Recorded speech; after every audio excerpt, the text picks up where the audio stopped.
This is open source. It's called Neo4j. I think it could be tied very easily into our applications. I would encourage you guys to go over to Neo4j. At first, it looked like a vector database. You probably know by now, since AI has become very popular, AI models are constructed with vector databases, which is very different from a relational database, some type of thing where you have columns and rows. I've heard a lot about vector databases, and I always thought to myself, well, I'm not really going to be building my own large language model.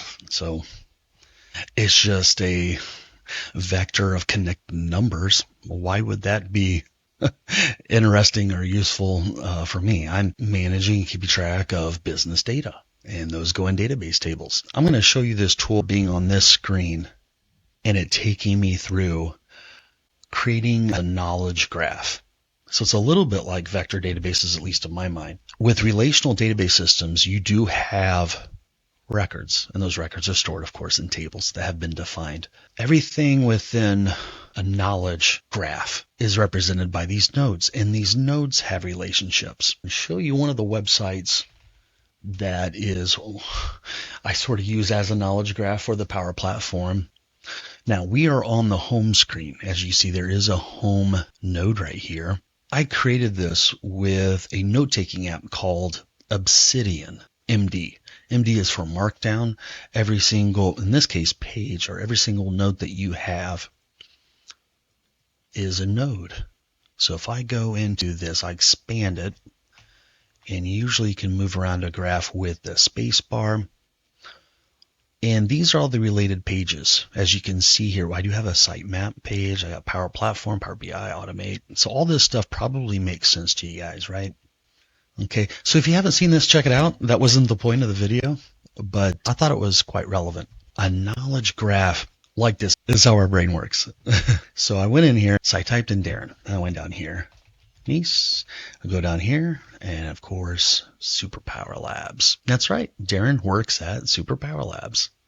How about that? Let's hit next. What do you sign up for? A personal project. What best describes my role? So I'm going to go with other. Working on a personal project, perhaps. Now, if I click on that, what happens?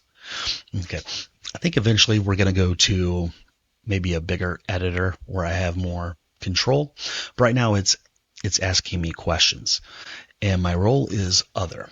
What is your case? Well, I want to build a knowledge graph.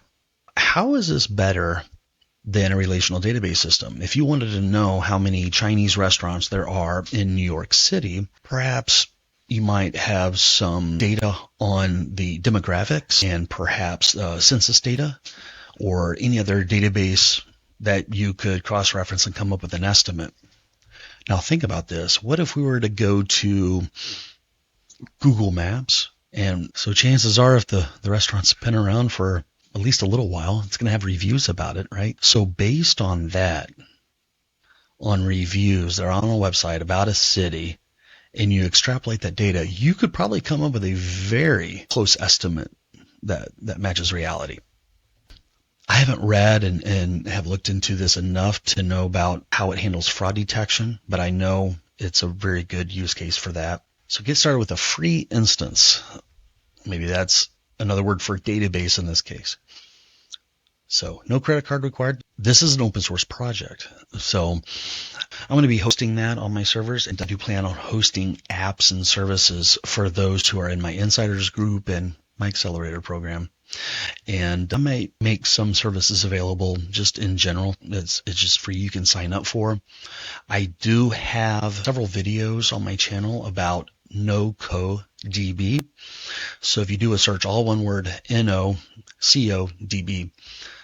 and take a look at that. That's an open source project, and I'll be hosting that. Probably have a freely available version of that so we could connect to and share data. You ever need some sample data? I'd like to have a central repository that we could all share and contribute to. It's just one of my ideas. It's on my roadmap. So what I'm going to do is click on Create Instance. Once you're in the console here, if you go up here to Learn, it gives you the three different courses. I do plan on using this particular open source project along with vector databases and relational databases. A very interesting project that I will be revealing in the future. I think that you guys are going to really like it. So thanks a lot, guys. Bye-bye.